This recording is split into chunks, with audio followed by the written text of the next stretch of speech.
Mary Stone, my grandmother's name was Alpha Mary, and I wanted to build a really solid foundation for the pen name.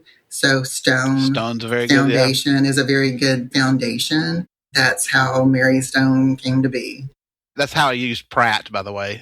In England, if someone's a Pratt, they're an idiot. Welcome to the Two Authors Podcast, an entertaining chat show hosted by best-selling mystery and thriller authors Douglas Pratt and Nicholas Harvey, in lively, humorous and informative conversation with distinguished guests who share their thoughts and experience about forging a successful author career.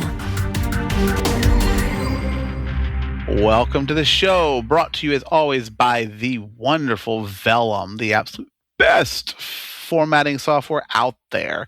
Also, guess what? What? Today is our first episode of season 4. Isn't that amazing? Can you believe we're in 4 seasons of this? Like, people are listening to us? Ugh. We're cheating a little bit this year because we're starting a new season in January because we started in mid-February. February, yeah. It's only a month early. It's quite all right. We also doubled up on episodes starting last year, so... Absolutely, yeah, which is why we kind of went, well, let's do it based on the year now and make it more sensible, but pretty darn cool. It's been a lot of fun. God, we've met some cool people, huh? We have. We've had some, and we got a cool one today. I can't wait for her. She's going to be awesome. But we've met some really awesome people. I mean, we had that awesome wrap up with the lovely ladies from Wish I'd Known Then podcast. That was kind of fun too. We'll have to do that again at the end of this year, 2026. It's 2026. Isn't that some year in the distant future, 2026? No, it's now. It is now, people. Didn't we pass the point in Demolition Man when Stallone ended up in the future? Aren't we like even past that?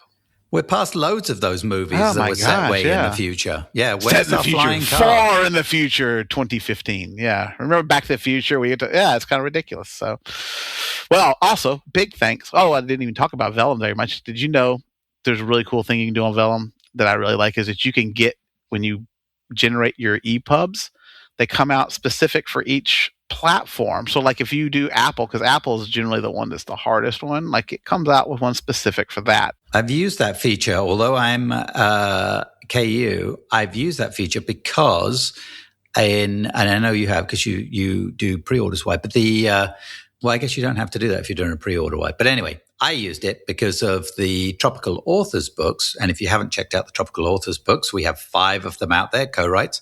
One of them, Timeless, hit the USA Today bestseller list a few years back. They're really cool, fun books. So several of them were issued wide, and I did the formatting and stuff for them. And so I used that feature. So it's very easy. I'm always amazed by things that Vellum does. So if you aren't using Vellum, you should definitely check it out. So also a big thanks to all of our Patreon supporters. So appreciate everything you guys are doing. And if you guys enjoy this show or get any value from it, or just feel like maybe we sound like we're just needy enough, you want to throw a couple of bucks our way, we appreciate that.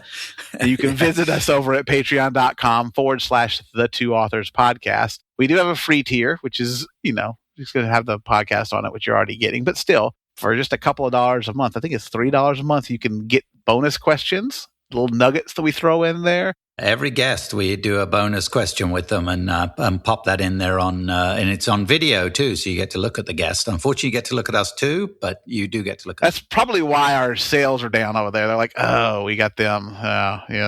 We should just... Yeah, maybe if we took it off video, we'd get more subscribers. Well, we just put the guest on there.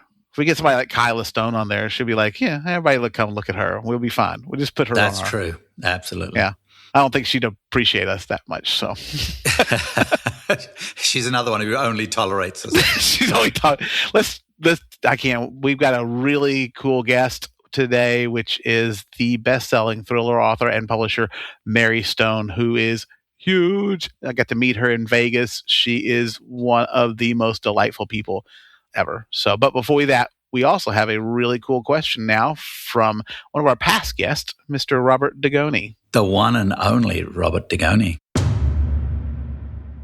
All right, Bob Degoni, thank you for agreeing to do this. You have an author question for us. I do. So, what are you most afraid of? And have you ever written a character and put them in that position? Cool. I'm scared of lots of things, so I think I've done it quite a bit. I mean, I think for me, what I'm most afraid of would definitely be, I mean, I'm a parent. We talked about being parents and stuff, and I think anything that would have to do with my kids being hurt, that to me is what scares me the most. And so, yeah, I've put kids in those kind of situations, and we talked about times that have we ever made ourselves cry in our talk area. And I think the only time I've ever come close was when I did something with a kid where I had killed a kid, and it was like, I was a little touched, and like that hurt a little bit, because when you're a parent, that's what we worry about sometimes. So for me, that was definitely something to think about. And I usually have kids or teenagers or, people who are helpless in that regard in my book as sometimes the victim. And it is tough to write that part sometimes when you get to some of the people that are doing bad things to those kind of that age group, and think about them being my daughter or my son, and it gives me chills. So I'll go on the action side of things. So I write one of my series is based around a dive boat operator, and so she does all kinds of crazy dives that she's been on. And as a diver and a tech diver and what have you, I have definitely written some stuff that scares the shit out of me. She's trapped inside stuff, and I've been well inside big wrecks where it's a long way out and different stuff like that. And it's a tricky. You know how vulnerable you are in those situations. So when I put her in those situations, it creeps me out. And I have a following of scuba divers who follow that series. And so I often get notes from them like, no. We would never do that. Yeah, I could barely get through that scene. It was. Well, and I think also like we have a tendency to break, those rules that we know for diving. And I've done it too, where we've had diving scenes where I know these rules, whatever he's getting ready to do it breaks the rules. I would never do that because it would scare me to die. But I mean, I'm put my character in through that in a heartbeat, and he's going to defy whatever that is. We touched on it earlier, right, Doug, about the in thrillers and tropes and things that they shouldn't do. If nothing goes wrong, you don't have a book, you don't have a story, you don't have a thriller. Yeah. Something always has to go wrong, which means something has to either mechanically go wrong or someone has to make an error, or disasters happen not when the first thing goes wrong. It's always when the second thing goes wrong is when things snowball into becoming an incident becomes a disaster, right? So what about you, Bob? Do you scare yourself? I'm claustrophobic. And so, anything that I write that, in fact, I was just reading a book, and I don't know if they really do this, but it was about a guy that was trained Marine Special Forces. And one of the things they did was they put him in a box in the ground with a straw coming through a hole in the ground, and he didn't know if he was 2 feet under, 4 feet under, 12 feet under, and he had to stay in there for 24 hours and not break. And I would have said before they even opened the box, I said, I ain't going in. I mean, that gave me the heebie-jeebies for sure. Didn't we who was it we talked? Was it Joseph Fender who told us that he got into the coffin because he was scared? He wanted to. Yes, the coffin. Because he was writing a scene and he was claustrophobic, and he went and got into a coffin and so he could write it, and it was like 2 minutes, and that was like he was out. So, there's also that fear that reality is fiction, what you imagine. I used to do a lot of theater, and I would never play a scene. I watch these guys in the movies where they're laying in a casket and they're playing dead. And I'm like, no, never going to do that. Never, ever. Just in case that's when the switch gets turned. Yeah. Now, I told my kids, I said, when I die, cremate me and spread my ashes, because the thought of being in the ground, even though I'm not going to be there, it just freaks me out. Can't do it. Hey, thank you so much for giving us a listener question. We really appreciate it, Bob. And thanks for joining us on the show. Thank you. No, pleasure.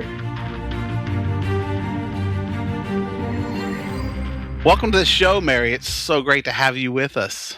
I am so honored and privileged and excited to be here. Thank you. Wow, you're thinking of a different show, but we're really glad to have you, believe me. No, it's great. I'm glad we got to meet in Vegas a couple of months ago. So that was really a bright spot for me. So, and then we had dinner together. That was always awesome. I'm just excited we got to get you on here and chat with you a little bit. So, the whole Vegas trip was just amazing and life-changing for me. And I got to meet so many incredible people, you and your beautiful wife. Oh yes, my wife. Everybody always like my wife is the one that they're like, oh, we love Ashley. She's amazing. I mean, you're amazing too. She is absolutely. She's stunning. She's amazing. She's fun. She's great. She's really. We good. both get the same thing. Yeah. I'm Cheryl's husband, and he's Ashley's husband. Yeah. No, the other day, Kyla Stone said something. I was talking to her about something, and she's like, "Oh yes, but." And then, of course, there's Ashley. We love her. I'm like, nobody ever goes, hey, there's Doug. We love him. They're like, oh, there's Doug.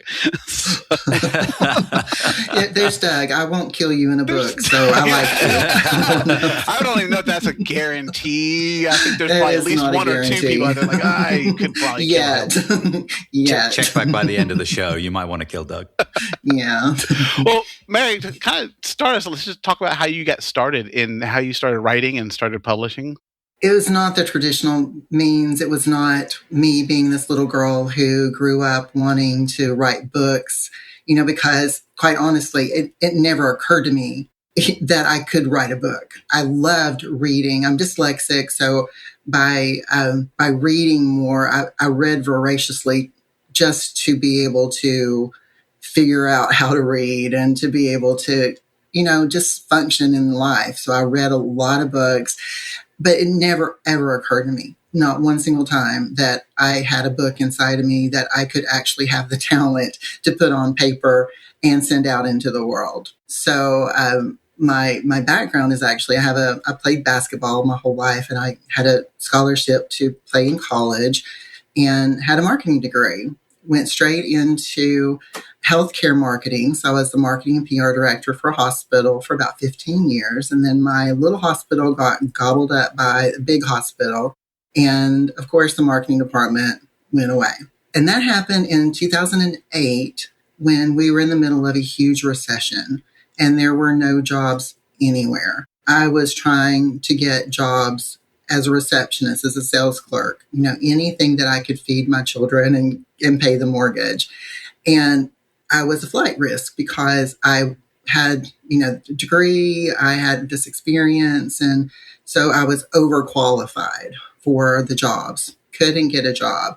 So there was this thing called the internet, and I was like, okay, if I can't find work here, what can I do online? So I tried to be like a life coach and a health coach. And I was even a transcriptionist on Fiverr for quite a long time. Oh, wow, and I would which ended up helping me in the long run because now I can type a lot faster.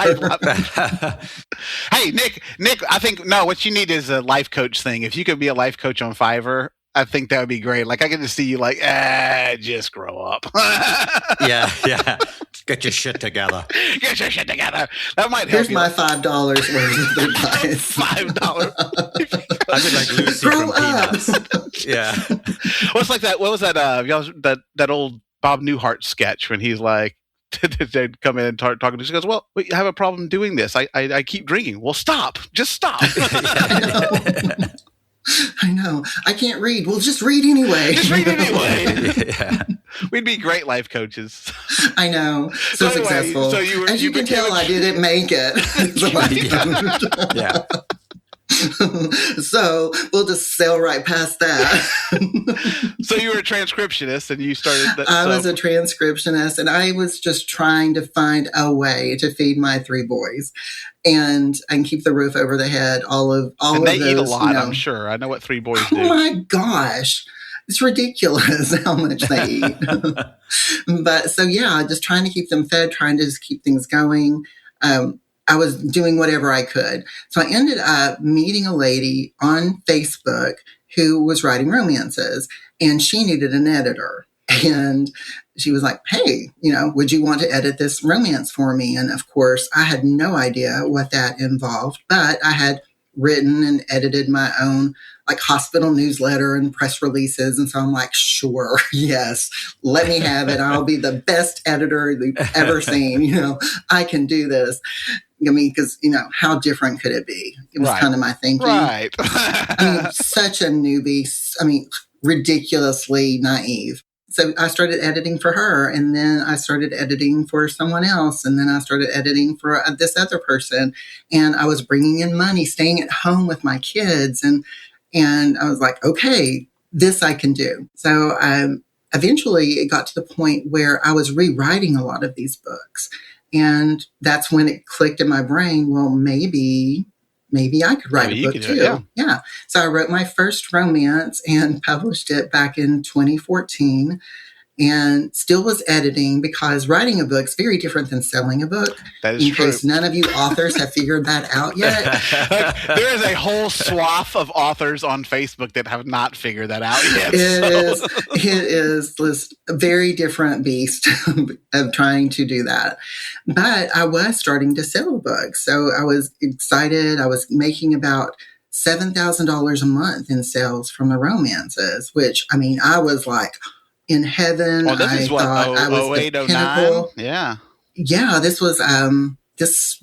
So no, I published the first one in 2014. 2014, okay. Yeah. So it was between then and then. I don't know if you remember when Amazon changed how they paid authors just all of a sudden, and I went from making $7,000 to making almost nothing, and just in one switch overnight, the whole faucet was turned off. So luckily I still had my editing clients. So I was still able to bring in income that way, but it was just devastating because it just couldn't happen. But I also started ghostwriting some books and getting paid to ghostwrite. And so I was learning that, yeah, I do have some books in me, and yeah, I might actually be able to do this too, if I could just sell the dang thing, of course. Right, yeah. But on that same Facebook page where I met my first romance client, editing client, I met this young 20-something-year-old guy who had a dream of becoming a publisher. And, he was like, do you want to write the books? And then I'll publish the books and market the books and do all this stuff. And I'm like, sure, why not? Because I needed him and he needed me. And in 2019, in April, we produced the first Mary Stone book, Winter's Morn, and it went out into the world. And now it's like 150 books later, we're doing okay. You're doing pretty well. So so you were doing romance. So what was it that kind of pulled you toward the thrillers then? So it's quite the change, isn't it? It's a little bit of a jump. So, I mean, I guess at some point you probably realized that this was the genre you wanted to be in. So how did you figure that out? So when I was a young girl, I read Stephen King, Dean Koontz, Mary Higgins Clark, Agatha Christie. Those were the books I was always drawn to. I did read, I was a teenager. I would read romances and Harlequins and things like that. But I was always drawn back to the thrillers, the suspense, the mystery. I wanted that heart-chasing moments, and that's what I was always drawn to. So when Alan and I started working together and we were trying to decide, which genre to be in, I just told him, I've been writing the romance and I can still do that, but I really, really like this. I love the challenge of it. And he was like, sure. Let's try it. Let's see what happens. And a lot of my career has been, let's see what happens next. I think all of us who make a career out of writing sometimes have to do that. Like, let's just see what we're going to do now, because it is a changing field. So is that where the so Mary Stone is the pen name? So were you writing under your real name or a different name in romance, and is that why you did Mary Stone for the thrillers? No, I actually, when I was in that group, that Facebook group, I was given really good advice about using pen names, especially since I was going in romance. And it turned out to be a really good thing, though it ended up kind of not helping at the same time, because I ended up with a really bad stalker situation as a romance. So even though I had a pen name, this man who knew someone who could hack websites was able to hack into my website, find out my real name, my real address, my real phone number, all of that. Oh, wow. And ended up Yeah. with about a year-long stalking situation. So I will likely always, forever, use a pen name just because of that situation, if nothing else. So that's why we just continue to use Which makes a sense. pen name. And Mary Stone, my grandmother's name was Alpha Mary, and I wanted to build a really solid foundation for the pen name. So Stone's a very Foundation is a very good foundation. That's how Mary Stone came to be. That's how I use Pratt, by the way. In England, if someone's a Pratt, they're an idiot. Oh. I like how he's like being very polite over there. Like, oh. I just let that sit with you. This decide whether it's appropriate or not. I appreciate it. So, all right. So, yeah, I've got a question for you right away. So, Winter's Morn was the first book in the thrillers that you did. So, I started reading it the other day because, forgive me, I hadn't read it yet, and it's very gripping opening. You are not a shy writer. You dive straight in there. So, one of the things I was really interested was POV. So you're in third person until you get to the villain, and then you drop into first person for the villain. Tell me about the decision to do that, because that's really interesting.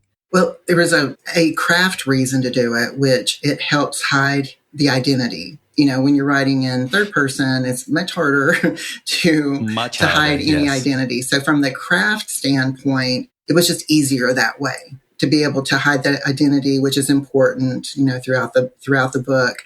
But also from a writing standpoint, I loved writing first person. I loved being in that mind, especially the villain mind and how they're really thinking. So being so deep into their mind, it's easier for me anyway to do that when you're in first person. So there was kind of a dual reason for that. That gets that little catharsis out of killing people. Is that right, Mary? Oh, yeah. Like, yeah. So you enjoy that? Like, yes, Doug and I both write both third person and first person between our various series.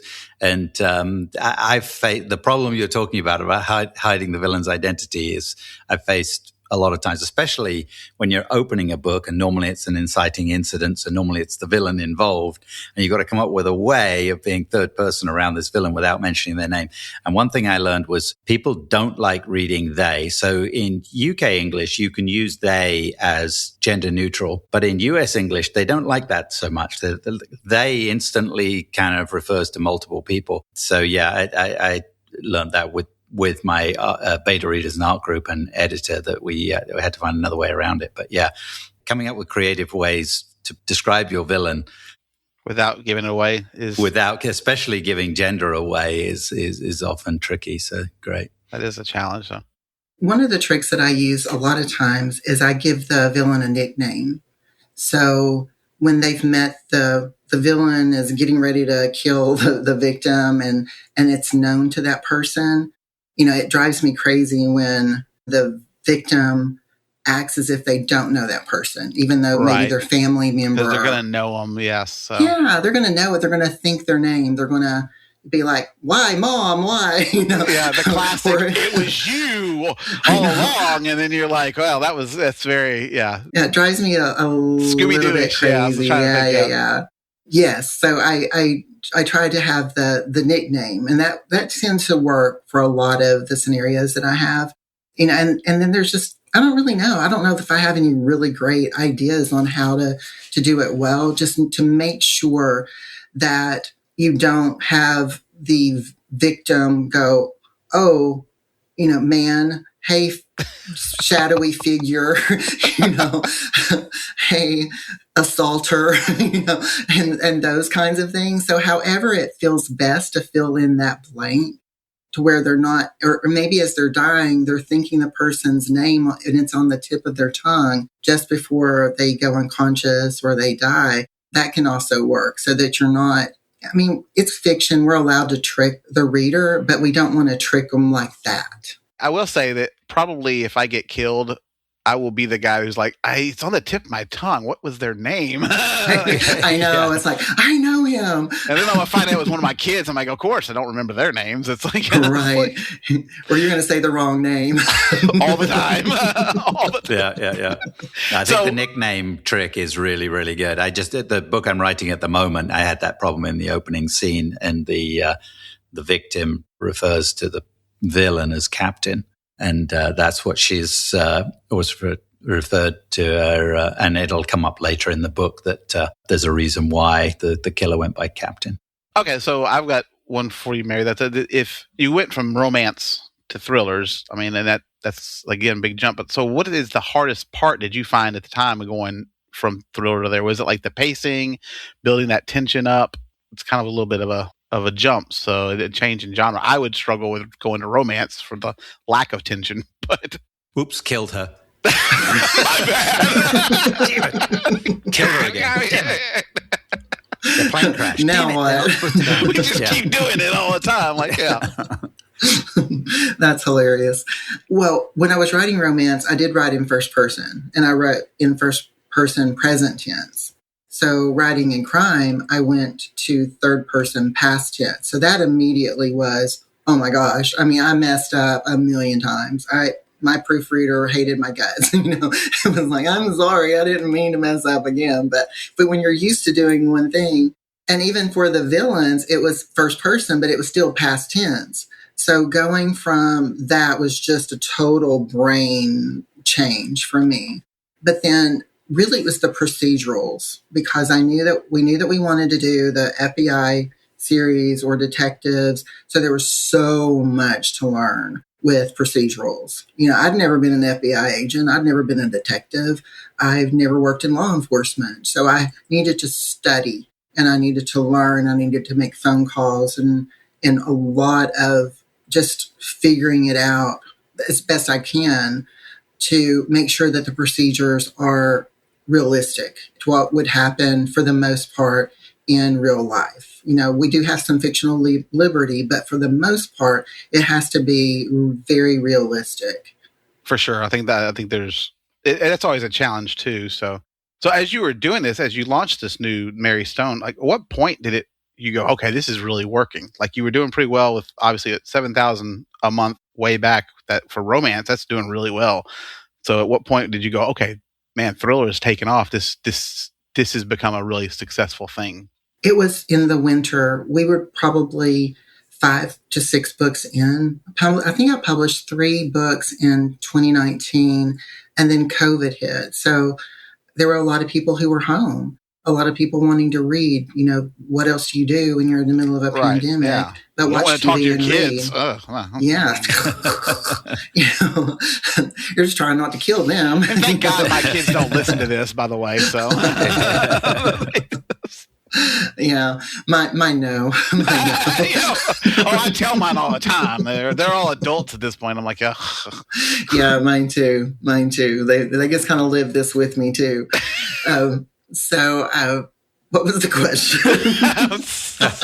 Like, when did you start seeing success? So you're home for COVID. People were just like, not, there. It was in 2020 when we started realizing that readers really loved winter, and then they really loved autumn, because we brought Autumn Trent into the winter universe, and we're just really connecting with these 2 protagonists, and started trying some other types of, I think it was Ellie Klein with being a detective in Charleston, but it happened pretty quickly, which was really, really nice. I think the timing was really beneficial for us, because it put more eyeballs, because those eyeballs couldn't go to work and do all of those things, and they needed something to stare at. There's only so much Tiger King you can watch, right? So. Right, no kidding. So they truly just fell in love with these 2 women, and they loved her brokenness, they loved her strength, and even as fortunate as we were, had we not had this really powerful women as protagonists, I don't think we would have done as well. So we just got so incredibly blessed and lucky to have come up with that concept of winter and autumn, and the serial killer and the brother and all of that. talented also is a word you should throw. You I was probably gonna say, throw in I for was yourself, but we'll throw in there for you. I think talent. Well, gets thank into you. it quite a bit. I swear, I still feel like it's just luck. I still struggle with. Well, there are. Yeah, I mean, I think I think you have to balance a little bit of luck, but it takes to do. Luck would get you off with 1 or 2 books, but it wouldn't get you 150 books. So that's for sure. So you branched off into doing co-writing. When did that come about, and how did that decision come about? I'm a very fast writer. I can write an 80K book in about 2 weeks for the first draft. Of course, then I need to do. I'm telling you, that transcription is on Fiverr. There you go, Nick. Nick's over here like bunk, bunk, bunk, bunk, bunk. With a broken finger. So yeah. Sign up for Fiverr, become a transcriptionist. There you go. That's my secret. Hey, you can pay for your ads that way too. So. Yeah. As slow as I type, I make like 30 cents a week transcribing. Like, got that first page done for you. Here's the first paragraph for you right there, sir. But too, and Doug, you heard this story, but Nick, you probably haven't. The whole panic, the whole trying to feed my children, trying to keep a roof over our head, oh my gosh, I don't want to ever be broke again. Oh my gosh, this was so scary. And I want to work as hard as I can all the time so that I never have to go back to looking for quarters again. I told the quarter story on that stage. And so I had fast fingers from transcribers. I mean, I wasn't a slow typer anyway, but that really picked up my speed.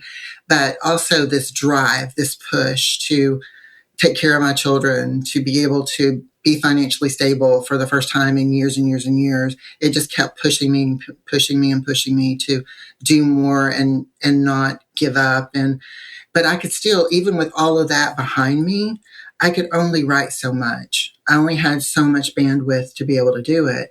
So I knew that James Patterson was using co-writers. So I started studying, well, how does that work? And how do you make that happen? And how could we do that? So we started using co-writers, and I would write the outlines and give it to the co-writer, kind of like the way he was doing that system. They would write the first draft, then it would go through the editing team, and then I would write essentially the second draft or make it the way that I wanted it to be. Get your voice into it. Put it in your voice, that kind of thing. Yes. So I had a lot to do with the beginning of it through the outline, creating the characters, creating the villain, making sure that the story arc worked really well, the relationship arcs, because I have the series outline and then I have the individual book outlines. And I have control over all of that to make sure that I'm very, very happy with the characters. And a lot of spin-off characters you did in these co-writes, right? So that's another crazy Mary story on how I'm getting ready to continue some of that universe. But that's why the decision was made, is because as fast as I could write, as creative as I could be, I could only do so much. How did you choose who to work with? We advertised. Really? Advertised where? Fiverr. Thank you very On much. Fiverr, of course. Why go anywhere else? She already had the account set up. She's just going to go right in there and go. I know. Co-write with me. It starts out as would you like to be a transcriptionist? And the next thing you know, you're writing a whole series. If Ricardo's listening to this, he's going to be like, how do I get hold of Mary Stone? Reedsy, damn it, Reedsy. No, so where did you advertise really though? So is it like Facebook? My goodness, LinkedIn, on Facebook, on you're going to hear me say this a lot, and I'm really embarrassed to say this, but if it's about the creative stuff, I'm your girl. Ask me. I know, but when it comes to marketing and hiring, and I mean, I make the final decision on who I co-write with, but I don't have a lot to do with that. The picking of it. Oh, so Alan went out and kind of brought you some people and said, hey, pick a body? Yeah, because I'm so busy with my fingertips on a keyboard, 12 to 16 hours a day, 7 days a week, that I just, I have to have really amazing people. And I awesome. Do. I mean, Alan's amazing. How many series then do you have how many co-writers and how many different series are across your whole brand? I think I've had 8, 9. Should have told me you were going to ask me that. Oh, well, I didn't know I was going to ask. It's all a blur. It's you. a blur. I don't know. I think it's about how many. Like, I can't even remember. Like I said, we already discussed. We can't remember our kids' names. It's fine. I know. Yeah, certainly not going to remember all my co-writers' names. Are most of those ongoing? So you've got that many series ongoing. So you've got that many manuscripts coming your way and outlining and arcing through those. It's crazy. It's crazy. But at one point I had 12 series going at the same time. And what I was going to say, to remind me to say, is that from somehow, some way, no matter when the series started, no matter how many books were in that series, they all started wrapping up around the same time several months ago. Why? I don't know. There's no mathematical reason for this to have happened. So there's like 27 books in the Winterverse. There's 20 books in Shadow Island. The Journey and the Sky series have 9 books. There's quite a few of them with 15 books. Winter started in 2019. Journey and Sky started in 2024. So why? Why would they all end at the same time, within months of each other? And it was just a natural end, like the arc that you had planned, just that was, wow. So what is the plan moving forward? Share the plan. What is the plan? Well, once I got over the panic, can you imagine? I have 12 series going on. 12 series. We're doing okay. Dead stop. Oh my gosh. Marion, who is my production director, she was actually the proofreader. So it was me and Alan, and then my proofreader was Marion, and she's now the production manager or director. She came up to me and was like, we might have a problem, because we do the Gantt chart so that we can see where all this, everything needs to be in which level of editing, in, which, and when the book's going to be final, and we'll be able to pub it out. That's just like Doug. Doug's like that. Yeah, Ashley is constantly... Is there sarcasm there? Ashley is always like, hey, let's schedule out your... I'm sure I can schedule it all day long. Like, I'll put down the schedule all day long. I will put it on a calendar, and then I get to it eventually. So never look at it. Yeah, you would die if you saw our Gantt chart. Oh no, Ashley would love it. That would probably be like, she'd be, oh my gosh, she loves lists. She likes to keep me on a calendar. I just don't look at it. She tells me when I got to do it, and I'm like, okay, well then I'll do that. I have a plan. What we need to do is Ashley needs to work with me with my scheduling, because I'm all into that and Excel sheets and everything. And then Cheryl needs to work with you, and she'll just call you up every day and go, what the hell are you doing today, Doug? This is what you need to do today. I think that's how it needs to work. That sounds like a good plan. Yeah. Carry on with your major scheduling. Before we do that, though, I want to make sure we got to ask both of our wives if Ashley barely likes working with me, and I can guarantee you Cheryl barely likes working with you, so I doubt they want to work with us separately. Ashley's already like, I'll work with you because I love you most of the time. So. Yeah, right. I go for tolerate. If do you still tolerate me? I consider that a successful marriage. That's what we're going to do for Valentine's Day. Is I'm going to do I tolerate you cards. So. I love that. I love being single. Just keep killing off the old guy. I know. You just have to muse. When the muse has got to muse. Okay, so the question was, what next? All 12 of them are closing at the same time. What's going to happen? Well, after the panic hit, and after, Mary and I were like, oh my God, what are we going to do? What I realized is I had all these other characters that I knew that I wanted to bring into the world, but with 12 series that I was juggling, I had no bandwidth to give them life yet. So I started digging through all of my notes and all the notes to self and things that I'd made over the years on protagonists and villain arc ideas and things like that.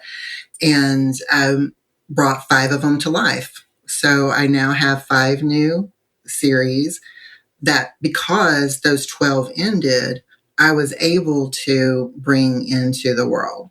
So that was really exciting. But something even more exciting to me was for years now, I mean, at least 3 or 4 years, I have wanted to have some of my protagonists join forces.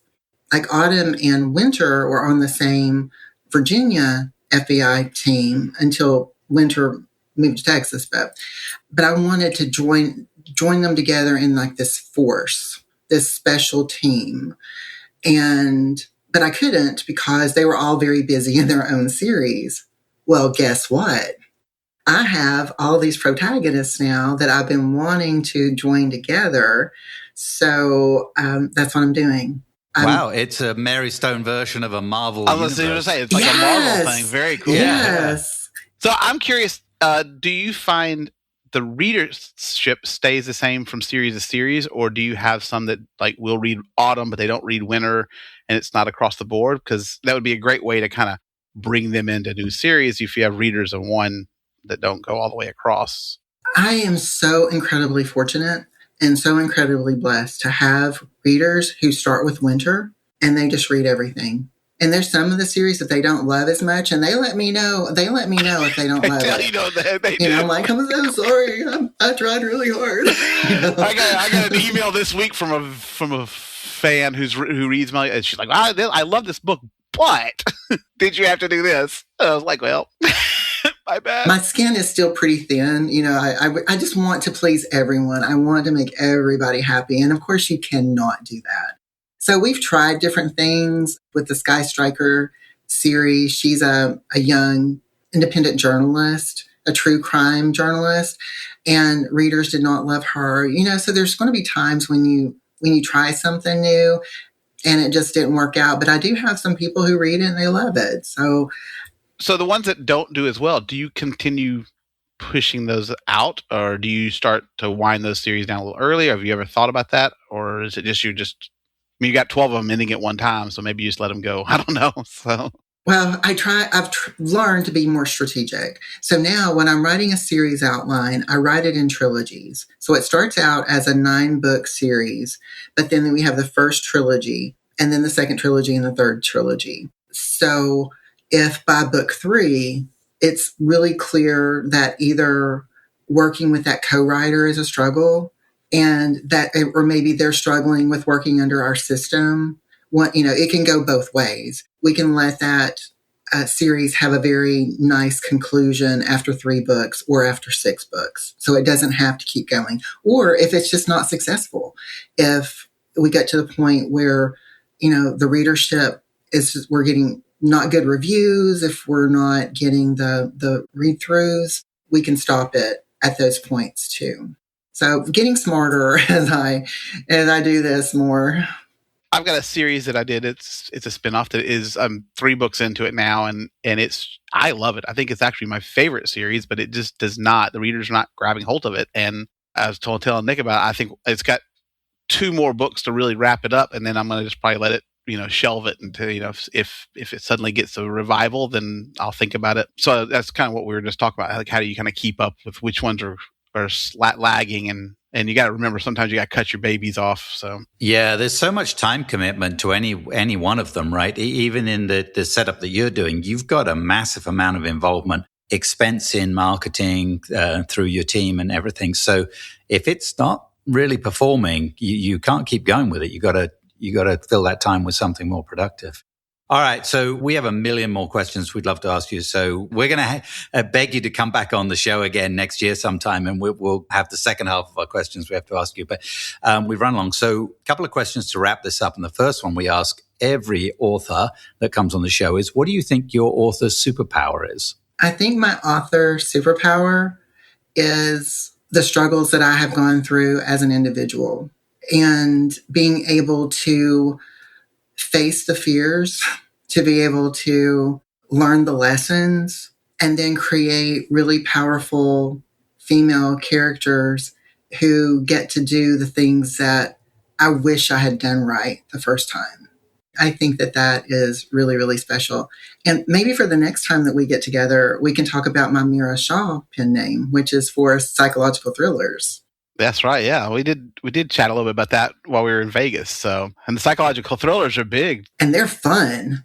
they're fun to write. I love crime fiction. Oh my goodness, I love it to its bones. But you're in a box. You are in a criminal box. You have a crime. It must be solved. It ends with it being solved no matter what. With psychological thrillers, you get to be really messy.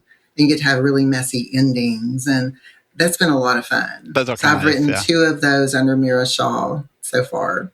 I love endings that aren't tied up with a neat little bow. I love them. And most readers hate them.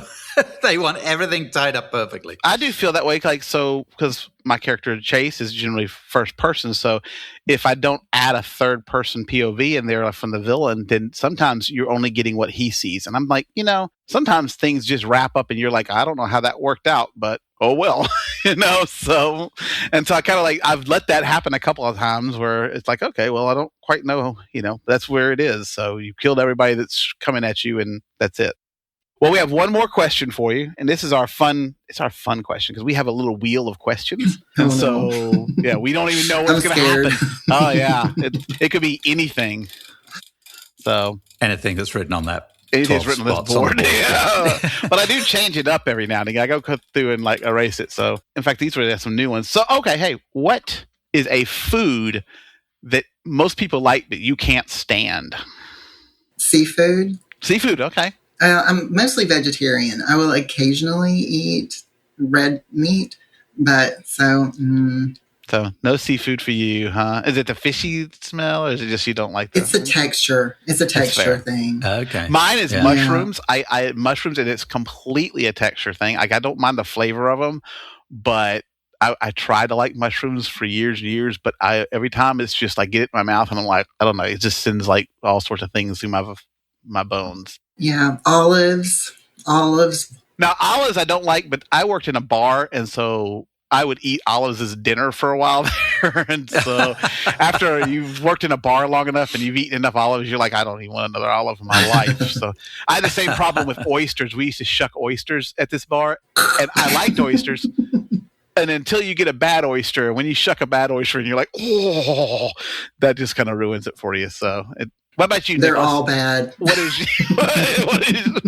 is your food of disdain? Vegetables. For somebody who's mostly vegetarian, that's kind of yeah. So I'm almost as similar to Mary, but I'm pescatarian, so I only eat fish. But I don't eat a ton of fish, but I love sushi, so it's really hard to. If I could find a way of giving up sushi, then I'd probably go completely vegetarian. But the biggest except you don't like vegetables. I don't eat vegetables. There's very few vegetables. You'll be eating beans. You're eating beans for the rest of your life. Beans and Twinkies. Yeah. If I could not die living on bread and cheese and potatoes, I would eat that all the time. But I'd die in like 2 weeks. So. Yeah. This has been brilliant. Thank you for joining us, Mary. It's been an absolute pleasure, and we definitely got to get you back on because there's so much more we want to talk to you about. And absolutely, I would love it. Good luck with all the new series. Thank you. I'm excited. Thanks for joining us. Thank you. Thank you. Bye.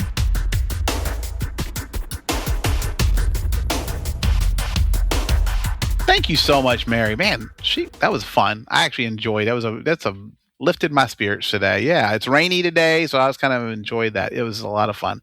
And man, like, I took a lot away from that. Like, there's a lot I want to do to grow my brand. I mean, she's got an empire, and how she manages that. I know she says she's the creative, and she has Alan who does, but that's still a lot for her to manage and watch and look at every one of these co-writing things. She is. She's managing and juggling a lot of stuff. I mean, we asked her, how do you keep it all square in her head? That's a lot going on. I mean, we do it all the time, right? We're outlining this one and we're in the editing process of that one. We're writing this one. And so we're not doing 12 series though. Not 12. No, I've had 4, I think 5 at one time. I had 5 going at one time in various stages. And it was overwhelming. She's got, at the peak, she had 12 going on. So really disciplined to be able to do that and super organized. But she's obviously built it to the point where she has a team around her now. And I think that's valuable. I think there's a point you have to realize that you either do it yourself and you take away the time to do it, or you pay somebody else to do it for you. And once you get to that point, you start realizing that that's a business decision. And she came into it, she said, she focused on it. This was a way to feed her kids. So when she went into this was all about making money. not to take away from the artistic, creative side of it, but if you're not going into it and focusing on this is a business, you're never going to make it into a business either. So I think the trickiest part of deciding to pay somebody to do something for you is it going to pay back? Yes, you buy back time, but that time actually generate the income or more, obviously, is what you're looking for than what you're paying that person to do that. And those decisions, I use a VA. I use Lee, who we use for the podcast as well, to do our social media stuff. And Lee is absolutely fantastic. And she's really reasonable. She's I can rely on her completely with the projects that she handles. And it's absolutely worth it. I feel like that time that I buy back and that brain space that I buy back is worth it in spades. So. Well, just since, and Ashley's always asking me this because Ashley, she quit and came to work with me. She'll quickly tell you not for me, just with me. she's by far the boss. She is in charge. But what she does is just taking over the social media aspect of it. And she's always like, I don't know that I'm driving any sales. She may not be driving sales per se. She's driving visibility, but she's taking it off. It's something I would have to do if she wasn't doing it. Even if it didn't drive sales, it's one of those necessary evils we have to deal with. So she is taking that off, which gives me more time to write. And, I would love for her to take over everything. And at some point, we've discussed that. She's probably hitting the top of what she can do.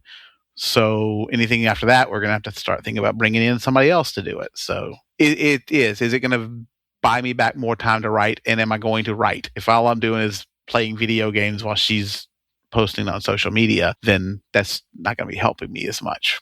And you're going to hear about it from the boss. I'm going to hear about it. Yeah, she's going to be like, "Why are you not writing?"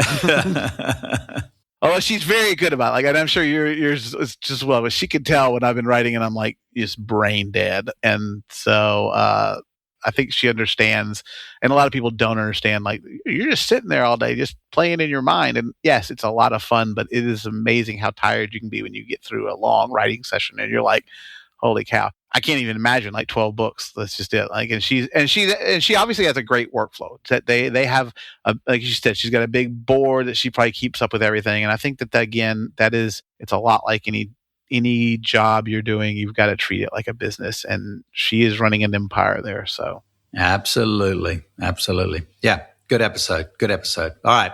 Thanks to our friends at Vellum for their support. We really appreciate you Brads, and we're into a 4th season in partnership love the Brads. With you lovely fellas. So we really appreciate it. And Patreon, if you want to support us on Patreon, we would truly appreciate that. Give you a shout out on the show, all that good stuff. Lots of extras in there. But until next time, be cool to each other. Fair winds and following seas. You've been listening to the Two Authors Podcast with Nicholas Harvey and Douglas Pratt. Subscribe on your favorite platform for new shows coming every week.